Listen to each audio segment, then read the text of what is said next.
Lawmakers warn that China is threatening Taiwan not only with military drills, but also with economic and political pressure. The House Select Committee on the CCP is probing China's attempt to take over Taiwan without firing a single shot. NTD's Washington correspondent Jack Bradley has the details.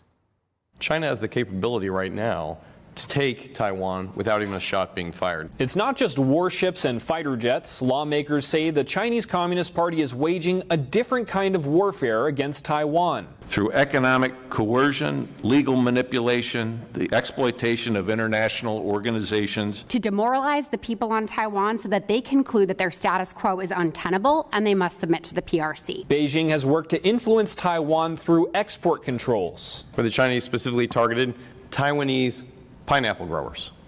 They did it on the verge of an election. Local elected leaders found themselves only winning if they were in support of mainland China. That's not only economic coercion, it's election interference. China has also restricted tourism and trade with countries that strengthen ties with Taipei. Guatemala has faced significant CCP economic coercion, including a ban on agricultural imports, following a call between the Guatemalan and Taiwanese presidents. The hearing comes on the heels of a major U.S. arms deal. In December, the Trump administration approved an $11 billion weapons package for Taiwan, its largest ever, including advanced missiles and drones. But some members say that the lack of mentioning Taiwan by name in certain sections of the Trump administration's defense strategy isn't helping. It's going to literally manipulate international law and international institutions to further isolate Taiwan. But others say actions speak louder than words. If you look at the president's commitment in terms of arms sales,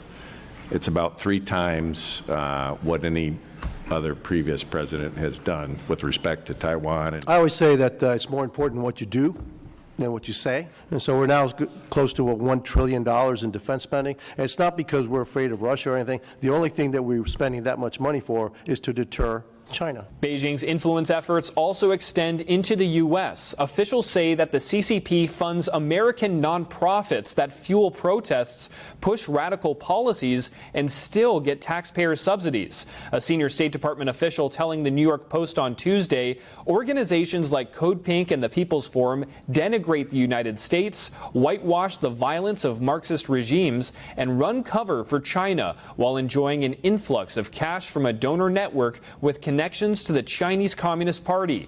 The takeaway here is that there's bipartisan agreement in the U.S. in countering the CCP and strengthening Taiwan's defenses. Reporting by Jack Bradley, NTD News.